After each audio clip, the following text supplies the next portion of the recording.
오늘 주기도문 두 번째 설교 시간입니다. 제자들은 귀신에 사로잡혀 간질병 증세를 나타내는 한 아이를 기도했지만 고치지를 못했습니다. 그런데 예수님께서는 한마디 말씀으로 귀신을 쫓아내고 이 아이를 고칩니다.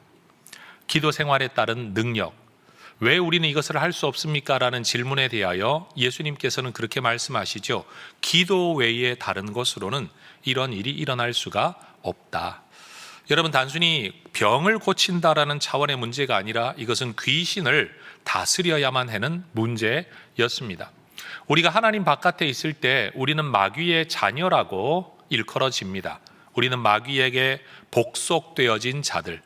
그런데 여러분, 우리가 어떻게 마귀와 귀신을 이기고 다스릴 수 있겠습니까? 그런데 하나님을 믿고 하나님의 자녀, 예수의 사람이 되고 나면 우리는 그들의 권세로부터 자유로워집니다. 그런데 거기에 더해 여러분, 예수 이름과 우리의 기도 생활의 영성에 더해지면 우리를 통해 귀신이 제어받게 되는 상황에까지 이를 수 있다는 것을 성경은 우리에게 가르쳐 줍니다. 예수님의 제자들도 정통 유대교인들이었습니다. 그들 나름의 기도 생활을 해왔다라는 겁니다. 그러나 그들의 기도 생활로는 이 문제를 해결할 수가 없었습니다. 그러나 예수님의 기도 생활이, 예수님의 존재됨이 이 문제를 해결하는 것을 제자들은 경험한 겁니다. 바울이 디모데에게 이야기했던 것처럼 어쩌면 이 제자들은 경건의 모양은 있지만 경건의 참된 능력은 없는 사람들이었다라고 말할 수 있을 겁니다. 그들은 유대교의 기도 생활에는 익숙했지만 그것만으로는 넘어설 수 없는 문제, 한계를 경험한 겁니다. 그런데 그 문제를 넘어서시는 예수님을 경험하게 되자 그들은 예수님께 요청하죠. 우리도 기도를 가르쳐 주십시오. 우리도 예수님과 같은 기도의 사람이 되기를 원합니다. 거기에 더해 세례 요한이 자기의 제자들에게 기도를 가르침으로써 세례 요한 공동체의 정체성을 보여주는 그들만의 기도가 있다는 것을 동기부여받은 제자들은 예수 공동체로서 우리만 할 수 있는, 우리가 하게 되는 우리의 기도도 배우기를 원합니다 라고 또 예수님께 기도를 가르쳐 주기를 요청한 겁니다. 바로 이에 대한 응답으로 예수님께서 주기도문을 가르치셨다. 이게 바로 지난주 설교의 핵심 요약입니다. 그런데 오늘 본문을 보면 예수님은 주기도문을 가르치시기 전에 제자들이 따르지 말아야 할, 기도에서 주의해야 될 두 가지 내용을 말씀해 주십니다. 그건 기도를 몇 번이나 할 거냐, 언제 할 거냐, 어떻게 할 거냐, 얼마 동안 할 거냐, 어떤 자세로 할 거냐, 어떤 방법으로 할 거냐 라는 데 대한 문제가 아니라 기도의 본질, 다시 말해 기도하는 태도에 대한 가르침인 겁니다. 여러분, 주기도문도 어찌 보면 하나의 요약된 정리된 문장이다가 보니까 우리도 그것을 하다가 보면 하나의 예배 의식인 것처럼 그냥 해치우고 말 때가 있습니다. 그런 면에서 예수님은 주기도문 자체를 가르치기 이전에 이 기도문마저도 너희가 이런 생각 없이 기도하다가 보면 이 기도도 너희에게 그냥 헛된 기도로 끝날 수 있으니 이 기도를 가르치기 전에 주의해야 될 것을 먼저 가르치고 계시다라는 거죠. 여러분, 우리가 주기도문의 의미를 바로 알고 바로 기도하기 위해서 오늘 먼저 서론격인 이 말씀 잘 이해해서 여러분, 하나님의 기도, 하나님은 깨드리는 기도를 올바로 할 줄 아는 하나님의 백성들 되시기를 먼저 주의 이름으로 축복합니다.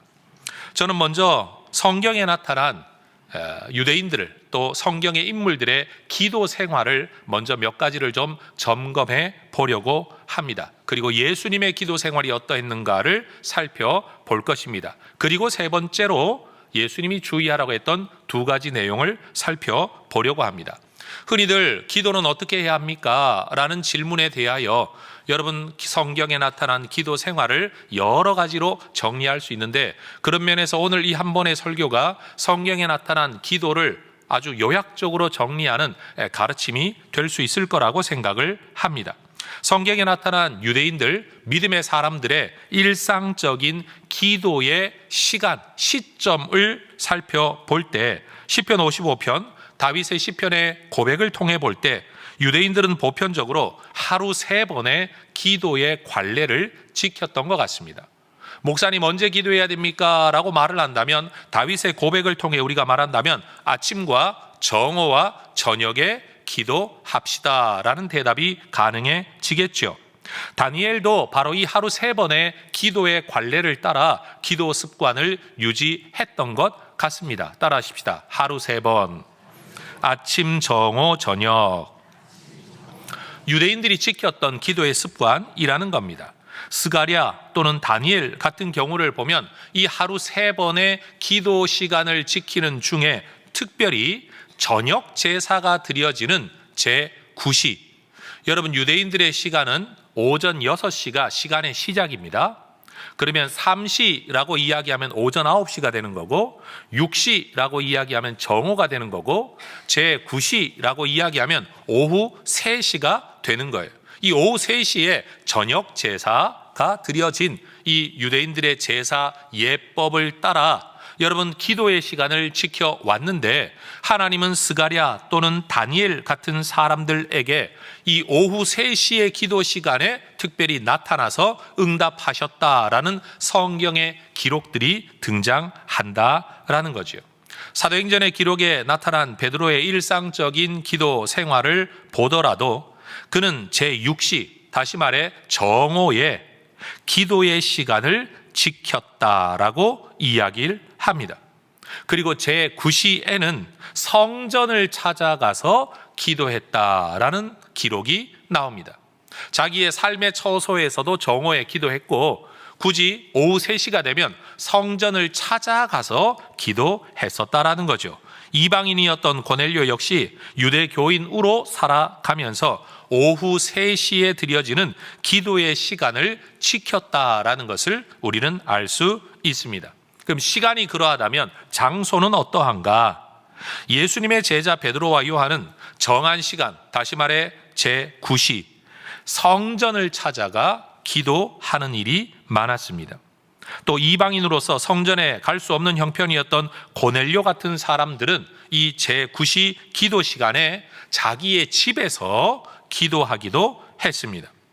또 남의 집을 방문하는 여행 중이었던 베드로는 이 기도의 시간을 지키기 위해서 그 집의 옥상, 지붕에 올라가 기도하기도 했습니다. 그러니 다시 말해 그들은 자기의 집, 남의 집에 갔을 때는 자기 공간이 따로 없으면 옥상 또는 성전을 찾아가 여러 방법으로 기도했다라는 것을 알 수가 있죠. 그럼 유대인들은 기도할 때는 주로 어떤 자세와 어떤 모습으로 기도를 했느냐? 누가복음 18장에 가서 보면 여러분, 사람들은 성전에 가서 기도할 때 서서 기도했다라고 말합니다. 우리는 교회 예배당에 나오면 의자가 있지만 여러분, 유대인들의 성전에는 의자가 따로 없습니다. 제사를 목적으로 하는 곳이었기 때문에 성전에 가면 주로 서서, 그 중에 누군가는 또 서서 손을 들고 기도하기도 했고, 사무엘하 7장을 보면 여러분, 다윗은 하나님 앞에 나아가 앉아서 기도하기도 합니다. 또 누가복음 22장을 보면 누군가는 무릎을 꿇어 기도하기도 하지요. 마태복음 26장에 보면 또 어떤 사람들은 얼굴을 땅에 대고 엎드려 기도하기도 했습니다. 서서 손을 들고, 또는 무릎을 꿇고, 또는 누군가는 앉아서, 또는 누군가는 얼굴을 땅에 대고 엎드려 기도하는 다양한 자세를 보여준다라는 겁니다. 복음서에 나타난 예수님의 일상적인 기도의 습관을 보면 예수님은 하루 일과를 시작하기 전 새벽 시간에 무리에게서 떠나 한적한 곳을 찾아가 기도하기도 하셨습니다. 일과를 시작하기 전에도 기도하셨지만 때로는 일과를 마치고 기도하기 위해 산으로 찾아가신 예도 있습니다. 때로는 기도를 하기 위해 밤을 새우신 적도 있었습니다. 여러분, 누가복음 22장을 보면 예수님은 어떤 장소를 지정해 두고 습관을 따라 그 장소에 가서 기도하신 예도 있었습니다. 제자들에게는 낙심하지 말고 끈기 있게 기도하라 가르치기도 하셨고, 본인 스스로도 마가복음 14장을 보면 동일한 말씀, 다시 말해 같은 기도의 제목과 문장을 가지고 몇 번이나 반복해서 기도하기도 하셨습니다. 때로 예수님은 기도할 때 속으로만 기도하거나 생각으로만 기도한 게 아니라 음성을 발하여 소리를 내어 기도했는데 그 기도 소리를 제자들이 듣고 무슨 기도를 하는지 알아들을 수 있을 만큼 명료하게 기도하기도 하셨습니다. 물론 이건 제자들에게 나 이런 기도하고 있다라고 알리려고 하신 건 전혀 아닙니다. 하나님께 드리는 기도였는데 그런 방법으로 하기도 했다라는 거죠. 그렇다면 우리는 이러한 유대인들의 기도 습관, 예수님의 기도 습관을 통해 무엇을 배울 수 있을까요? 여러분, 기도는 어떻게 해야 됩니까? 라고 질문할 때 이렇게 하세요 라고 정해진 방법이 따로 없다라는 겁니다. 시간도 다양하고 방법도 다양하고 장소도 다양합니다. 결국 내가 하나님 앞에 엎드리기 위해 내가 자율적으로 얼마든지 행할 수 있다라는 겁니다. 자, 따라 하십시다. 정한 시간에 정한 장소에서 정한 방법을 따라 마음대로 기도할 수 있습니다. 그러니 여러분, 기도에 대하여 뭘 모르겠다라고 말할 게 아니라 오늘 제가 짧게 이야기했지만 이 모든 기도에 대한 결과를 통해 결국 중요한 건 뭐냐? 내가 언제 어디에서 어떤 방법으로 얼마 동안 기도할 거냐? 이거 내가 다 자율적으로 정할 수 있다라는 겁니다. 그러나 꼭 기억해야 될 게 하나가 있죠. 하나님의 구원 역사, 하나님의 특별한 기적의 역사는, 하나님의 응답의 역사는 기도하는 사람을 통해서만 이루어진다라는 건 분명합니다. 언제 기도하든 어떻게 기도하든 얼마 동안 기도하든 어떤 자세로 기도하든 그건 내가 정할 수 있지만 하나님은 어떻게든 기도하는 사람에게 응답하신다라는 겁니다. 그리고 그들이 기도할 때마다 응답을 받았냐? 그건 아니라는 거예요. 일상적인 기도의 습관을 따라 자리를 지키고 있는 중에 하나님이 응답하신 것이지, 한 번 기도하면 한 번 응답하시고 두 번 기도하면 두 번 응답하시는 이런 일은 없다라는 겁니다. 그러니 여러분 나름대로의 기도의 장소, 기도의 시간, 기도의 태도, 기도의 제목을 가지고 여러분만의 기도 습관을 잘 지켜가시는 중에 하나님의 응답의 역사를 누리게 되기를 주의 이름으로 축복합니다. 하나님의 구원 역사는 하나님을 사랑하고 하나님께 더 깊은 교제를 나누려는 사람들을 통해 이루어졌다라는 것을 잊지 말아야 합니다. 자, 이것이 성경이 우리에게 보여주는 기도에 대한 일반적인 가르침입니다. 그런데 오늘 본문의 말씀을 보면 예수님께서는 주기도문을 가르치기 직전에 우리에게 두 가지 주의할 사항을 말씀하십니다. 오늘 본문 5절, 6절, 7절에 보면 너희는 기도할 때에 라는 말로 시작합니다. 4절밖에 안 되는 성경 구절 가운데 예수님은 이 말씀을 3번이나 반복하십니다. 너희는 기도할 때, 너는 기도할 때, 기도할 때.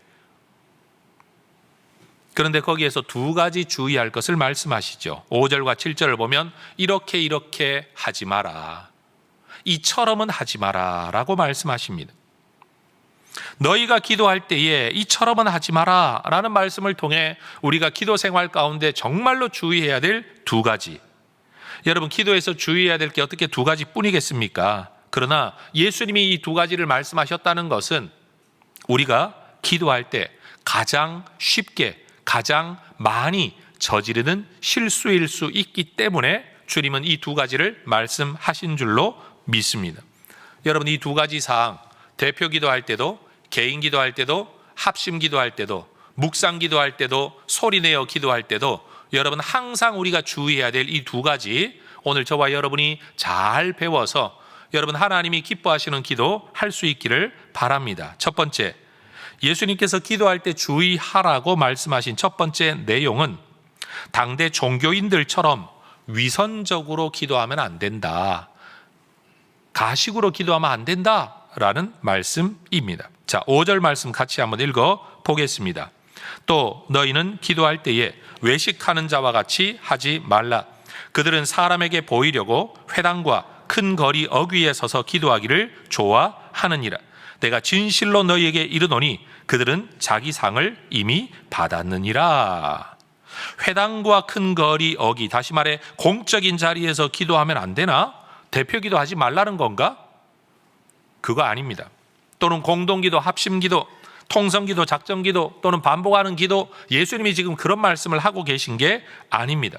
예수님은 기도의 자세나 방법을 말씀하신 게 아니라 기도할 때의 마음가짐, 다시 말해 기도하는 자의 태도에 대하여 말씀하고 계십니다. 여러분, 이스라엘 백성들은 예루살렘 성전을 중심으로 하는 제사 문화 속에 살던 사람입니다. 그런데 바벨론이라는 나라의 포로로 잡혀가면서부터 성전을 가지고 갈 수가 없는 겁니다. 그러니 그들은 살아가는 동안에 성전 없는 땅에서 하나님을 섬겨야 했습니다. 그러니 성전 중심의 제사 중심의 신앙생활이 이제는 바벨론이라는 나라에서는 성전이 아닌 회당, 모일 회자의 집당자, 그냥 거기가 어딘지는 모르지만 우리가 하나님을 위하여 신앙 때문에 모이는 장소, 하나의 처소를 만들고 거기에서 제사가 중심이 될 수 없으니, 왜냐하면 제사장들이 다 있지 아니하니까 여기에서는 말씀과 기도 중심의 모임을 가지게 되었습니다.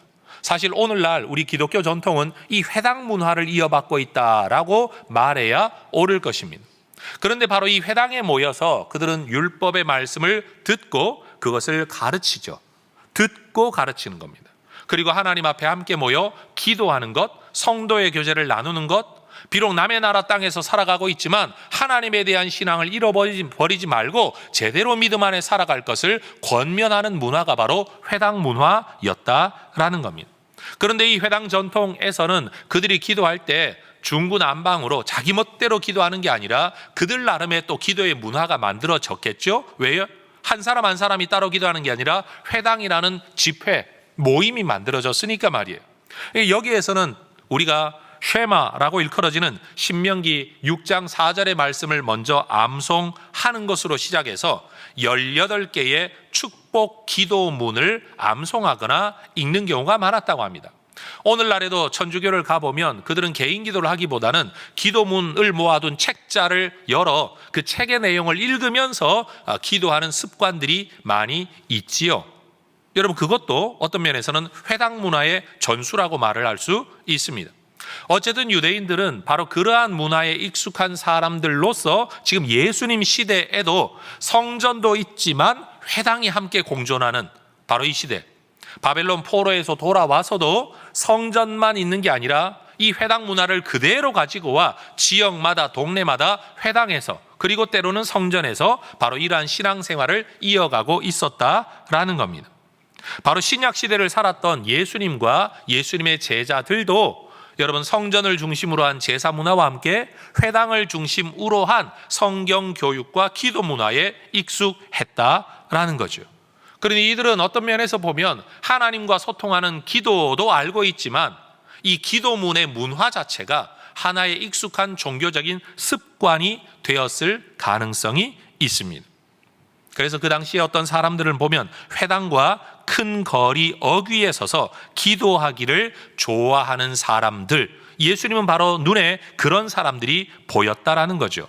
여러분, 왜 식은 먹을 식자를 써서 바깥에서 먹는 게 아니고요, 꾸밀 식자입니다. 바깥을 꾸미다 라는 의미입니다. 실제는 그렇지 못한데 껍데기만 그렇게 꾸미는 것, 우리는 위선이라는 단어도 쓰죠. 거짓 위자에 선할 선자, 진짜는 선하지 않은데 선한 것처럼 꾸미는 걸 우리는 위선이라고 말합니다.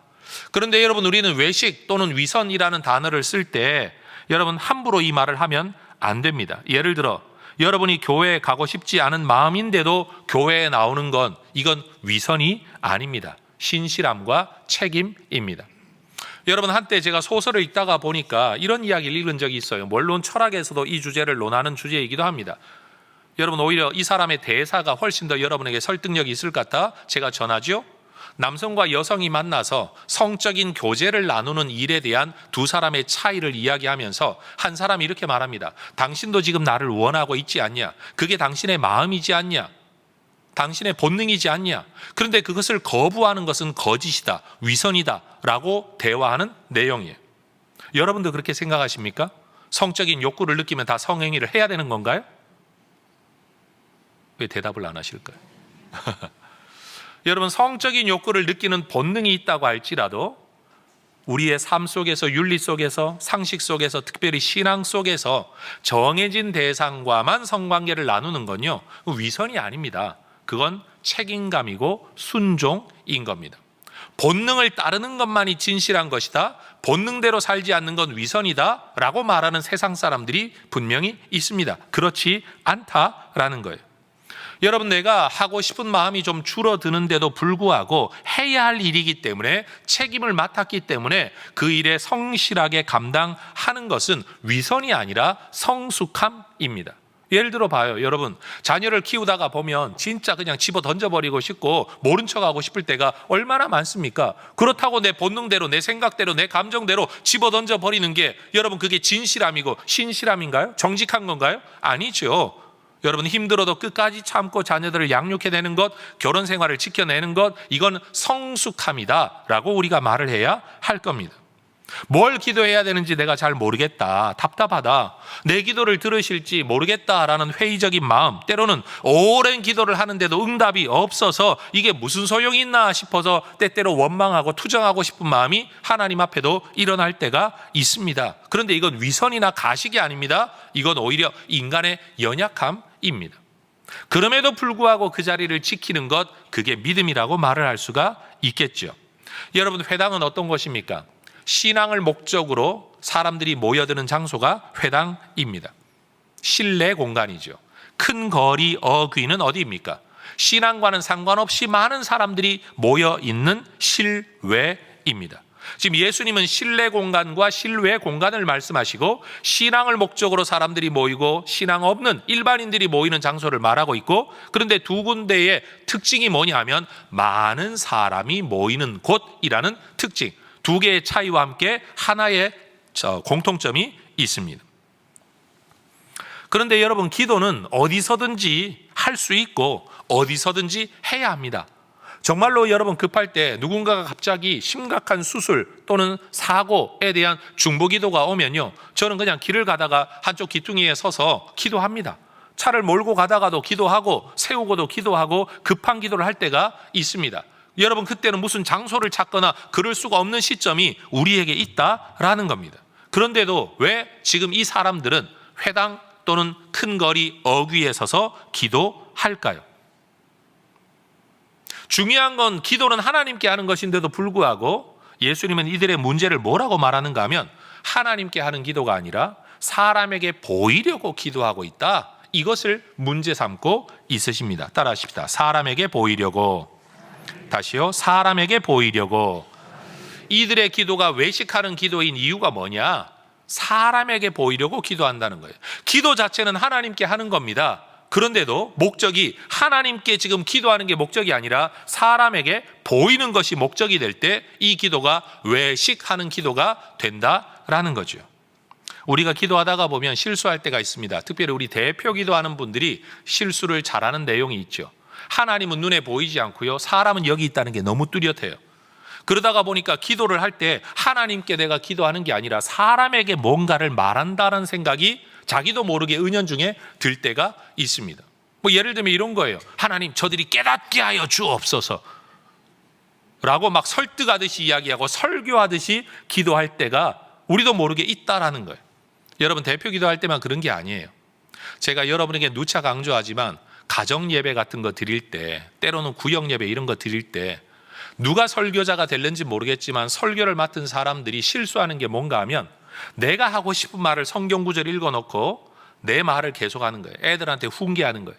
야, 늦으면 안 된다, 공부해라, 네가 그래서 뭐 하겠냐. 내가 하고 싶은 말을 다 하는데 예배 시간에, 가정 예배라는 시간 안에 성경 구절을 읽어놓고 설교라는 패턴 속에 내가 하고 싶은 말을 담아버리니까, 여러분, 이 말을 듣고 있는 아이 입장에서는 이거 분명히 엄마가 나한테 또는 아빠가 나한테 하고 싶은 말인데 이게 설교래, 설교. 심지어 때로는 부모가 자녀를 축복 기도해 준답시고 아이를 앉혀놓고 뭐 그냥 기도를 하는데, 여러분, 기도 가운데 온갖 훈계가 다 들어가잖아요. 예? 뭐 늦지 않게 하옵소서, 뭐 다른 데 관심 가지지 않게 하옵소서. 엄마가 하고 싶은 말을, 온갖 말을 자녀한테 다 쏟아내서 예수님 이름으로 기도합니다. 그럼 애가, 여러분, 이거 아멘을 해야 돼요, 말아야 돼요? 아멘을 하면 그 말을 들어야 되는데, 내가 볼 때는 이거 너무 심하다 싶으면 아멘을 해야 돼요, 말아야 돼요? 결국 우리도 모르게요, 내가 하고 싶은 말, 내 뜻을 누군가에게 관철시키기 위해서 종교라는 이름을, 권세를 더 얻는 거예요. 말씀의 권세를 덮어 씌우고 기도의 권세를 덮어 씌우고 예수님 이름을 덮어 씌워가지고 내 뜻을 다른 사람에게 관철시키려고 할 때가 있다는 거예요. 여러분, 이거 전부 다 외식하는 일이에요. 이 위험한 일이에요. 설교자로 살아가는 저도요, 정말 주의하려고 하고 조심하려고 하는 것 중에 하나가 목적을 위해 말씀을 이용하지 않는 것. 우리 교역자들하고 제하고 제일 큰 트러블이 일어날 때가 언제냐 하면 전도를 앞에 놓고 목사님이 전도 설교를 해야 된다는 거예요. 근데 전도는 하나님의 뜻이 맞긴 맞아요. 틀린 건 아니에요. 그러면 1년에 2번씩 시즌을 가지고 약 한 달, 2달씩은 맨날 전도 설교를 해야 된다는 거예요. 저는 그걸 거부하죠. 그래서 전도위원회가 저를 싫어해요. 왜냐하면 전도위원회는 전도를 하려고 하고 전도 담당 목사님은 전도를 하려고 하는데 목사님이 안 도와준다, 섭섭하다, 대놓고 그래요. 그래서 저는 가지고 있는 마음 중에 하나가 뭐냐, 맞는 말이긴 한데 그런 식으로 하면 목적을 위해서 성경을 자꾸만 끌어다 대기 시작하면 결국은 목표를 이루기 위한 말씀밖에 안 된다. 나도 그래야 되는 줄 안다. 그래야 성도들이 늘고 듣고 부담을 느껴 한 명이라도 더 데리고 오는 줄 나도 안다. 당장 다음 주일이 초청 주일인데 제가 지금 이 설교하고 있잖아요. 전도 설교 안 하고 기도 설교하고 있잖아요. 이유가 뭐냐? 설교가 말씀 자체가 목적이 되면 좋겠다. 이게 제가 스스로 고민하는 내용이에요. 여러분, 저도 교회가 성장하기를 원해요. 그런데 또 하나 제 꿈, 더 큰 꿈은 뭐냐? 말씀이 말씀으로만 전달되면 좋겠다. 저는 이 꿈이 더 커요. 여러분, 제가 이렇게 설교하더라도 전도하시기를 주의 이름으로 축복합니다. 오늘은 기도 설교하고 있지만 다음 주 전도 많이 해오시기를 제가 부탁드릴게요. 여러분, 가정예배 제가 드리지 말라는 이야기가 아닙니다. 가정예배를 드리더라도 말씀이 말씀으로 전달되고 이 말씀이 당신도 받지만 전하는 나도 받아야 된다라고 저 3자에게, 아이들에게 인식이 돼야 되는데, 아빠 엄마는 자기가 하고 싶은 말을 설교에다 얹어가지고 이 말을 안 들으면 엄마 아빠 말을 안 듣는 게 아니라 하나님 말씀을 안 듣는 사람 취급해버리니까 여러분, 이게 종교가 폭력이 되는 거예요. 기도를 합시고 막 쏘대면서 그냥 머리 숙이고 들어야 되잖아요. 기도하니까. 근데 그 기도 내용이 나에 대한 훈계가 가득 차 있어요. 여러분, 이 기도 하나님께 하는 건지 나 들으라고 하는 소리인지, 여러분, 이럴 때 우리는 기도라는 것에 대한 혐오, 종교에 대한 혐오를 느끼게 되는 거예요. 대표 기도자들이 범하는 실수가 바로 그런 거죠. 그냥 우리 공동체 모두에게 필요한 은혜를 하나님께 달라고 대표로 간구해야 되는데, 내가 이 공동체에 대한 원하는 게 뭐가 있는데, 목사님도 이거 좀 들어야 돼, 장로님들도 이 소리 좀 들어야 돼, 성도들도 이 소리를 들어야 돼. 기도라는 패턴 안에 그런 걸 담아버리기는 그 순간 우리는 기도를 하나님께 하는 건지 사람에게 하는 건지 여러분 헷갈리게 된다는 거죠. 여러분, 우리 모두가 외식하는 자가 되지 않기를 주의 이름으로 축복합니다. 예수님께서 말씀하신 이 사람들, 분명 기도는 하나님께 하는 건데 왜 사람에게 보이려고 이 기도를 할까? 멀리서 떨어보면 그러면 안 되지 라고 쉽게 말할 수 있지만, 여러분, 우리에게도 왜 그런 일이 일어나냐는 거예요. 왜? 사람마다 이유는 참 다르겠지만 여러분, 하나님은 눈에 보이지 않고요, 사람은 눈에 보이기 때문에 그래요. 하나님과의 관계는 얼마나 깊어졌는지 모르겠는데 사람으로부터 오는 피드백은 즉각적이잖아요. 오, 장로님 오늘 기도 은혜 받았습니다. 오, 장로님 기도 많이 하시는군요. 오, 장로님 두 손 들고 기도하고 눈물 흘려 기도하는 모습이 굉장히 은혜롭습니다. 이건 즉각적인 피드백이 와요. 근데 하나님은 눈물 한번 흘렸다고 너 정말 잘했다 그러시나요? 뭐 들어본 적이 없으니까 대답이 안 되시죠? 간절하게 옛 때보다 기도 좀 더 했다고 하나님이 나타나셔서 너 정말 기도 많이 늘었구나 칭찬하시지 않아요. 그러다 보니까 우리도 모르는 사이에 그 마음으로 자꾸 흘러가요. 영향을 받는 거예요. 어쩌면 이런 사람들은 기도를 통해 하나님과 누리는 관계의 기쁨을 깊이 있게 누려보지 못한 경우가 많을 거다라고 우리는 추측할 수밖에 없어요. 사람으로부터 오는 이야기가 훨씬 더 많이 느껴졌기 때문에 자기도 모르게 그쪽으로 쏠리게 되겠죠. 사람은 어쩌면 당연한 모습이에요. 기도의 기쁨과 응답의 기쁨은 알지 못하는데 기도하는 자체가 강조되는 종교 문화 안에 살아가다가 보면 그들이 기도라는 걸 통해 얻을 수 있는 현실적인 유익은 뭔가 하면 하나님과의 교제와 하나님의 기쁨이 아니라 사람으로부터의 평판, 평가, 책임의 준수가 훨씬 더 크게 느껴질 수 있다라는 거죠. 그런 점에서 이들은 이미 기도의 목적과 본질에서 벗어나고 있는 사람이라고 말할 수가 있는 거죠. 여러분, 그래서 예수님이 이런 사람들을 두고 5절에서 그렇게 말씀하시죠. 그들은 자기 상을 이미 받았느니라. 왜요? 하나님께 얻고자 하는 것 가지고 기도한 게 아니라 사람에게 얻으려고 뭔가를 했는데, 기도를 했는데 그걸 통해 사람에게 평판을 받았으니 얻을 걸 이미 얻어버린 사람, 이렇게 예수님이 평가하시는 겁니다. 그렇다면 예수님의 제자들은 어떻게 기도해야 됩니까? 6절에서 예수님은 외식하는 기도에 대한 대안으로 이렇게 말씀하십니다. 같이 읽겠습니다. 너는 기도할 때에 내 골방에 들어가 문을 닫고 은밀한 중에 계신 내 아버지께 기도하라. 은밀한 중에 보시는 내 아버지께서 갚으시리라. 여러분, 골방은 바깥에서 바로 드나들 수 있는 게 아니라 집 안에 들어와서도 가장 구석에 있는 방이 골방이죠. 창고로 사용되든 아니면 다락방 같은 공간이든 말이에요.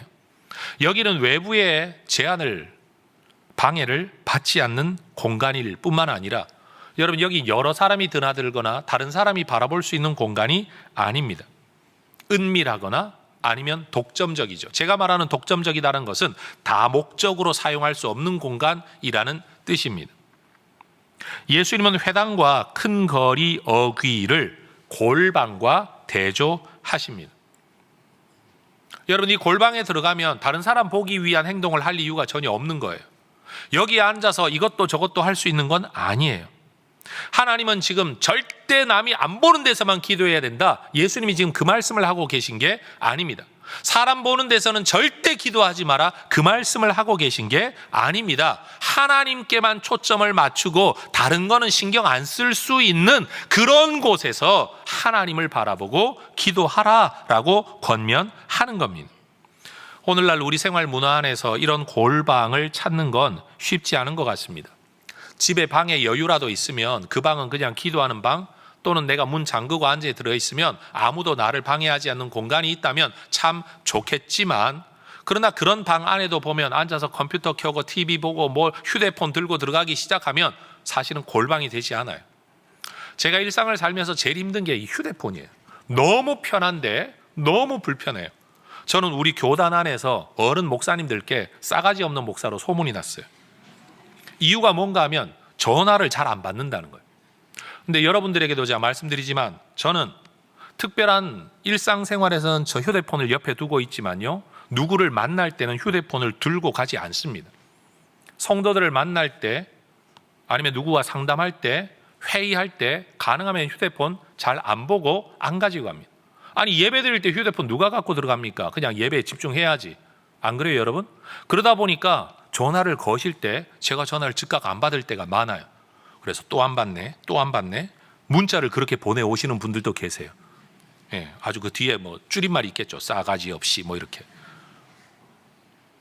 그러다 보니까 여러분, 이게 일상을 살고 나 혼자 앉아 있는데도 늘 누군가에게 내가 대기 상태여야 된다는 것. 여러분, 기도할 때도 전화 오거나 문자 오면 기도를 끊어야 되잖아요. 그렇죠? 집중이 안 되죠. 저는 목양실에 앉아 있는데 우리 교회가 이 건축을 잘하면서 목양실도 뭐 물론 책으로 둘러싸인 공간이긴 하지만 저의 독점적인 업무 공간 아닙니까? 근데 그렇다고 나만 있는 게 아니에요. 심심하면 노크하고 교역자들 들어와. 이거 어떡합니까? 저거 어떡합니까?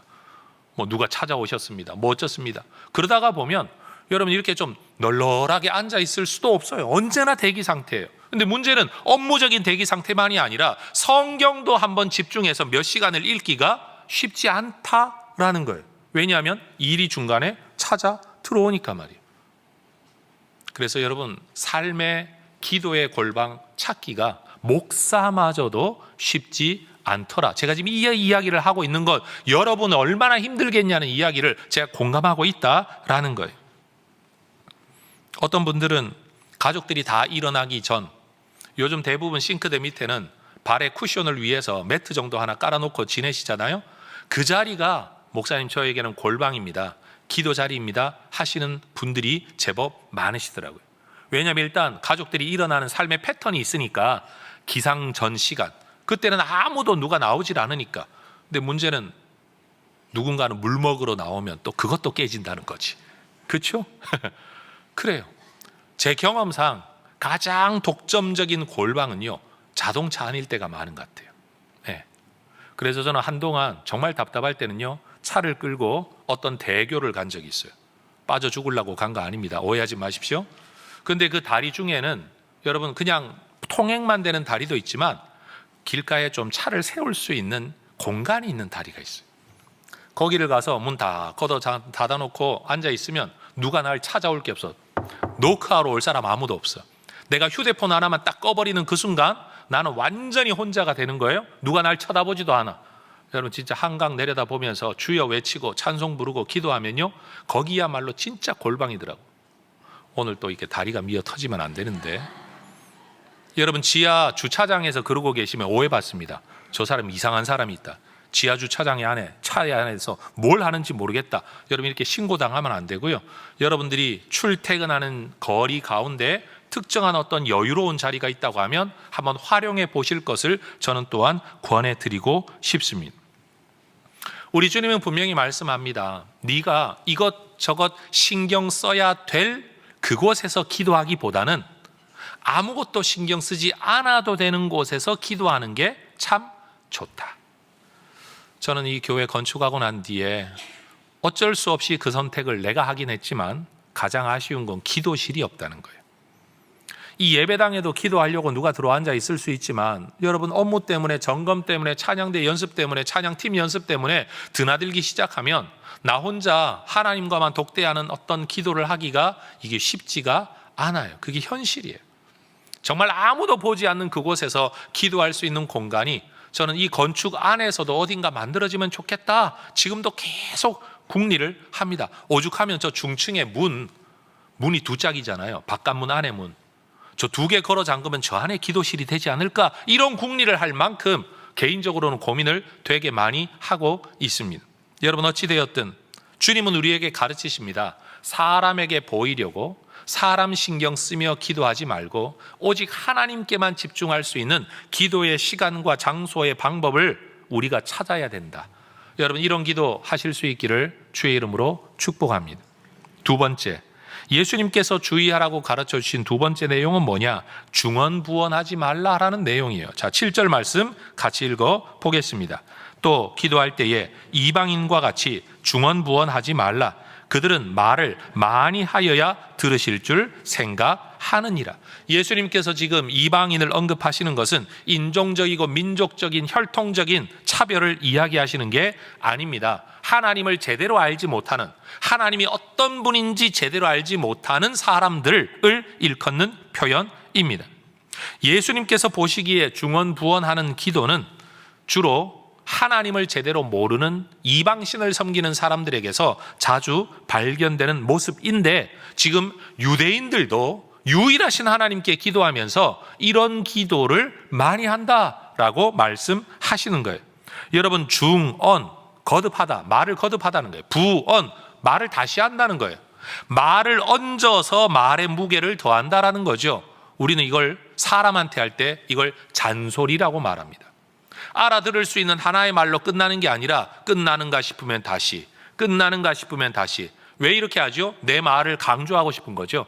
내가 너한테 하고 싶은 말을 강조해서 계속 말을 더 얹어서 말의 권위와 무게를 더하려고 하는 것. 사람에게 할 때 이걸 우린 잔소리라고 말하고, 하나님께 이렇게 하게 되면 이게 중언부언하는 기도가 된다라는 겁니다. 성경을 통해 볼 때 무엇이 중언부언하는 걸까? 이거다라고 설명하는 게 없기 때문에 여러분 성경의 두 개의 사건을 보면 우리는 좀 유추해 볼 수가 있을 것 같아요. 신약 성경 사도행전 19장의 기록을 보면 사도 바울이 에베소 지역에서 예수님을 증거하자 아데미 여신상을 만들어서 장사하던 사람들이 이건 전부 다 가짜다라고 말하는 바울 때문에 사업상의 손해를 보게 되었죠. 그러니까 이들이 대규모 시위를 합니다. 사도행전 19장 34절을 보면 그들은 모여서 시위할 때요 2시간 동안이나 에베소의 여신 아데미의 이름을 외칩니다. 2시간 동안이나. 그들이 신의 이름을 부르고는 있지만 이건 기도는 아닙니다. 이 말 누구 들으라고 하는 거죠? 권력자들이 듣고 저 바울 좀 처리해달라 시위하는 구호였을 뿐입니다. 신의 이름을 부르고 있지만 신이 목적이 아닌, 사실은 기도는 하고 있지만 기도가 목적이 아닌 이런 일이 가능하다라는 거죠. 예수님께서 말씀하신 외식의 또 하나의 모습이자 중언부언하는 모습일 수 있는 거죠. 또 구약성경 열왕기상 18장을 보면 여러분 엘리야 이야기, 여러분 바알과 아세라의 선지자들은 그들의 간절함을 표현하기 위해 18장 26절을 보면 아침부터 낮까지 바알의 이름을 불렀다라고 말합니다. 바알의 이름을 부르는데 거듭거듭 불러요. 그런데 이렇게까지 하는데도 아무 응답이 없자 18장 26절에 보면 그들은 쌓은 제단 주위에서 뛰어놀았다라고 말하는데, 여러분 뛰어논 게 뭔가 하면 제의적 춤을 췄다라는 거예요. 제단을 빙빙 돌면서 그들만의 종교인의 춤, 무당들이 추는 춤 같은 춤을 추면서 그들의 간절함을 더 강하게 표현했다는 거예요. 근데 그렇게 해도 별다른 응답이 없자 더 큰 소리, 18장 28절 큰 소리로 신의 이름을 부르고 더 나아가 피가 흐르기까지 칼과 창으로 그들의 몸을 상하게 했다. 다시 말해 자해. 여러분 자기의 몸을 상처를 내면서까지 피를 흘리면서까지 그 간절함을 표현하여 그들의 신의 응답을 기다렸다라는 거예요. 근데 그렇게 해도 안 되니까 미친 듯이 떠들어 대었대요. 고래고래 소리를 질렀다는 뜻입니다. 여러분 이방 선지자들, 이방인이라고 예수님이 일컫는 사람들은 나의 간절함의 정도가 응답을 가져올 거라고 믿는 것 같아요. 우리 예수 믿는 사람들도 이럴 때가 많죠. 내가 간절해야 응답하실 거다. 그런데 엘리야는요 어떻게 이때 기도했는가 하면 주여 응답하소서 응답하소서, 하나님이 하나님이라는 걸 보여주소서 기도 한번 하고 여러분 제단 위에 물 다 갖다 붓고 기다리는데 하나님께서 불로 응답하십니다. 엘리야의 기도는 긴 기도도 아니었고요, 자기 몸을 상하게 하는 기도도 아니었고요, 중언부언하는 기도가 아니었습니다. 기도의 응답은 많은 말 또는 나의 간절함에 달려있는 게 아닙니다. 하나님의 은혜 때문이고 내가 하나님의 자녀라는 이유 때문이고 기도 그 자체 때문이지 기도의 간절함 때문이 아니라는 겁니다. 가끔씩 기도할 때 눈물 흘리는 게 습관이 되신 분들이 계신 것 같아요. 눈물을 잘 안 흘리는 사람들이 볼 때는 눈물 흘리는 사람들의 기도는 훨씬 더 진실해 보이죠. 그런데 여러분 눈물 흘리면 하나님이 응답하시고 하나님은 눈물에 약하신가요? 물론 주께서 우리의 눈물을 주의 눈물병에 담으신다는 시편의 표현도 있습니다. 그만큼 우리의 눈물을 귀하게 보신다는 거지만 여러분 습관적 눈물을 귀하게 보시지는 않을 것 같아요. 이제는 그것도 외식하는 눈물 아니겠습니까? 여러분 하나님께서는 우리의 믿음을 보십니다. 여러분 자식을 키우면 모두가 알고 있습니다. 자식도 자기 성공을 꿈꿉니다. 그런데 부모는 자식의 성공을 더 간절히 꿈꿉니다. 제 말이 맞죠 여러분? 하나님은 우리가 기도할 때 나는 간절히 기도하는데 하나님은 안 들어주신다 라고 생각을 하지만 사실 하나님이 더 간절하십니다. 오죽하면 우리의 구원과 우리의 행복을 위해 자기 아들까지 내어주셨을까요? 여러분 중에 누가 날 구원해 달라고 하나님 이 방법 써주세요라고 요청한 사람이 있습니까? 우리 아무도 하나님 앞에 그런 구원의 방법을 요청한 적 없고 구원해 달라고 부르짖는 사람도 없는데 하나님은 이미 우리의 구원을 위하여 미리 간절하셔서 미리 답답하셔서 예수라는 방법을 우리에게 베풀어 주신 겁니다. 이게 하나님의 사랑입니다. 우리가 기도하는 대상인 하나님 아버지는 우리의 기도를 들어줄까 말까를 들어보고 결정할게 라고 재고 계신 분이 아니라 우리가 기도하기 이전에 우리에게 무엇이 있어야 될 줄을 이미 아시는 분. 그래서 예수님은 8절에 이렇게 말씀하십니다. 같이 읽겠습니다. 그러므로 그들을 본받지 말라. 구하기 전에 너희에게 있어야 할 것을 하나님 너희 아버지께서 아시느니라. 그들을 본받지 말래요. 왜요? 사람에게 인정받으려는 기도하지 말고 중언부언해야 응답받을 거라고, 네 몸을 상하게 해야 응답받을 거라고 그런 거 하지 마라. 하나님 이미 너희에게 뭐가 있어야 하는 줄 아신다. 사실 하나님은 믿는 자나 믿지 아니하는 자에게나 하나님은 공기를 주시고 땅을 주시고 소출을 주셔서 일상적인 창조 세계의 자연 법칙을 따라 인간에게 필요한 모든 것들을 이미 공급하고 계십니다. 그 믿고 안 믿고를 상관없이 하나님은 이미 은혜를 베풀고 계십니다. 그 위에 우리 하나님은요, 예수 믿는 자에게 구원을 주십니다. 자격 따지지 않으십니다. 헌신 따지지 않으십니다. 믿음으로 주십니다. 거기에 한 걸음 더 나아가면 여러분, 기도하는 자에게 응답하십니다. 따라하십시다. 심는 대로 거둡니다. 다시요, 심는 대로 거둡니다. 이게 하나님 법칙이라는 거 여러분 절대 잊지 마십시오. 믿음을 심어 구원을 얻고 기도를 심어 응답을 받는 겁니다. 예수 믿는 사람들은 가만히 있는데도 모든 일이 저절로 이루어지는 게 아니라 하나님은 기도라는 방법을 통해 응답하시겠다고 우리에게 약속하신 게 하나님의 법칙이라는 겁니다. 여러분, 아이들이, 여러분 저도 이제 딸내미가 이제 결혼하면 빨리 할아버지가 되기를 제가 프레셔를 계속 줄 거거든요. 여러분, 우리 어떤 선배 목사님이 말씀하셨어요. 할아버지가 되기 전에는 목회를 논하지 마라. 저도 빨리 그 경지에 빨리 들어가 보고 싶어요. 근데 여러분, 대부분의 할아버지들이 그래요. 뭔가 하나 손에 들고 할비해봐 뭐 이런 거 자꾸 시키죠. 사실은 이미 주려고 마음먹고 있는 건데 그걸 방법으로 주겠다는 거죠. 그렇죠?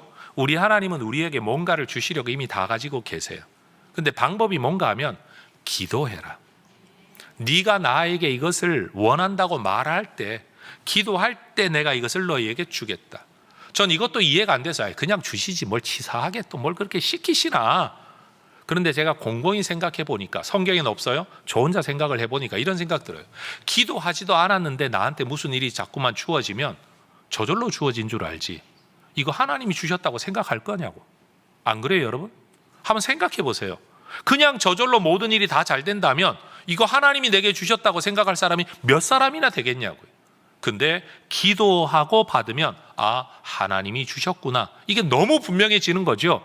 거기에서 하나님과의 관계가 쌓이고, 또 기도하지 않는데도 뭐가 자꾸 주어지면 여러분, 하나님 찾으시겠어요? 하나님 찾아 하나님하고 말 한마디나 하겠냐고요. 근데 하나님은 우리와 함께하는 걸 좋아하셔서 기도라는 방법으로 초청하시는 거죠. 이게 하나님의 방법이라는 겁니다. 그러니 여러분, 우리는 하나님이 믿지 않는 자에게도 주시는 은혜가 있다는 것, 믿는 자에게 주시는 은혜가 있다는 것과 함께 기도하는 자에게 주시는 은혜가 있다는 것을 깨달아야 합니다. 그래서 우리는 오직 예수 믿음 안에서, 오직 예수 이름을 통해서만 주어지는 하나님의 응답이 있다는 걸 알아야 돼요. 요한복음은 기도에 대하여 참 많이 강조를 하는데요. 요한복음 14장 13절, 너희가 내 이름으로 무엇을 구하든지 내가 시행할 거다. 15장 16절, 내 이름으로 아버지께 무엇을 구하든지 다 받게 할 것이다. 16장 23절, 너희가 무엇이든지 아버지께 구하는 것을 내 이름으로 주실 거다. 결국 예수 믿음 안에서, 예수 이름으로 간구함 안에서 우리 하나님께서 응답하신다고 가르쳐 주셨다는 거예요. 다른 데에 가서 다른 길을 찾을 게 아니라 주님이 이미 가르쳐 주신 응답의 길, 기도의 길이 여기에 있다라는 겁니다. 여러분, 이 하나님과 예수 안에서 교제하고 예수 안에서 응답 얻는 여러분 되시기를 축복합니다. 마음의 간절함만 있으면 다 이루어진다? 성경에 그런 말 없습니다. 간절함 때문에 이루어지지 않습니다. 내 몸을 상하게 하는 간절함이 있으면 지성이면 감천이다, 그런 성경 구절도 없습니다. 예수 이름으로 하나님 앞에 나아가 믿음으로 간구할 때, 예수 이름으로 간구할 때 하나님이 우리의 기도에 응답하신다 약속하셨습니다. 그러니까 말을 더 얻는 중언부언이 기도응답의 길이 아니라 예수 믿음과 예수 이름의 간구가 응답의 길이다, 성경이 분명히 말하고 있다라는 거예요. 그렇기 때문에 하나님께 기도할 때 우리에게 필요한 것은 간절함 이전의 믿음입니다. 히브리서 11장 6절이 말씀하죠. 믿음이 없이는 하나님을 기쁘시게 하지 못하나니 하나님께 나아가는 자는 반드시 그가 계신 것 믿어야 되고 그가 자기를 찾는 자들에게 리워드, 상, 뭔가를 갚아주시는 분이라는 것을 믿어야 할 거다. 여러분, 이 믿음이 여러분에게 있기를 축복합니다. 우리의 기도는 인격적 관계성이 없는 간구를 통해 신을 굴복시키거나 신을 감동시켜 응답받는 게 아니라 하나님과의 관계성, 부모, 자녀의 관계성, 예수 안에서 맺어지는 이 관계성 안에서 예수 안에서 예수 이름으로 우리에게 하나님의 은혜를 베푸신다라는 거예요. 그러니 여러분, 하나님과 기도하면서 맞서지 마세요. 내가 하나님을 이기겠다고 달려들지도 말고요, 하나님을 설득하겠다는 생각도 하지 말아야 됩니다. 왜요? 설득한다는 건 모른다는 뜻 아니에요. 하나님이 이미 다 알고 계시다니까요. 이기려고 달려들면 안 돼요. 하나님이 져서 우리한테 응답하시겠어요? 그런 일이 일어날 수가 없는 거예요. 하나님과 맞선다? 여러분, 하나님의 뜻을 따라 살기 위해 기도하는 거지, 하나님과 맞서서 하나님을 끌고 가겠다고 기도하는 건 말도 안 되는 이야기입니다. 하나님을 있는 그대로 받아들이고 하나님의 섭리를 받아들이고 내게 주어진 삶을 받아들이고 내가 이해할 수 없는 이 삶도 하나님의 손안에 있다는 것을 믿으면서 하나님, 나는 이렇게 되기를 원합니다 라고 나의 소원을 계속 아래에다가 보면 때로는 하나님께 내가 설득당하기도 하고 때로는 내가 원하는 게 이루어지기도 하면서 하나님의 손안에서 살아가는 게 우리의 인생인 거죠. 여러분, 기도 언제 해야 됩니까? 여러분 마음대로 하시면 돼요. 얼마 동안 하면 됩니까? 여러분 마음대로 하시면 돼요. 언제 하면 됩니까? 마음대로 하시면 돼요. 어떤 자세로 해야 됩니까? 마음대로 하세요. 저는 누워서도 기도합니다. 화장실에 앉아서도 기도해요. 언제든지 할 수 있습니다. 하나님은 우리의 모든 기도를 들으시는 줄 믿습니다. 중요한 건 뭐냐? 예수 믿음 안에서, 예수 이름 안에서 기도하는 것, 이게 우리의 기도의 조건이라는 겁니다. 이 하나님 앞에 사람한테 보이려고 외식하지 말고, 여러분 하나님 설득하려고 중언부언하지도 말고 우리 하나님과 깊은 교제를 나누며 기도할 때 비로소 우리의 기도가 여러분 이방인과는 다른 기도, 타 종교인과는 다른 기도가 되는 것이죠. 여러분, 주기도문 다음 주에도 설교를 하게 되겠지만 많은 사람들은 주기도문이 아니라 주문인 줄 알아요. 주기도 빼버리고 주문, 그냥 이것만 외우면, 심지어 여러분 또 누군가 어떤 권사님들은 또 그렇게 말하기도 했대요. 100번만 외우면 뭐 어쩌고 저쩌고 뭐 이렇게. 이게 완전히 진짜 주문이야. 뭐 열려라 참깨입니까 그게? 여러분, 하나님께서 우리에게 말씀하신 기도의 의미가 뭔지, 본질이 뭔지, 내용이 뭔지를 깊이 이해하고 때로는요 그 모든 것 이해 속에서 그냥 주여 한마디 속에서 하나님은 우리의 마음을 다 듣는 분이신 줄로 믿습니다.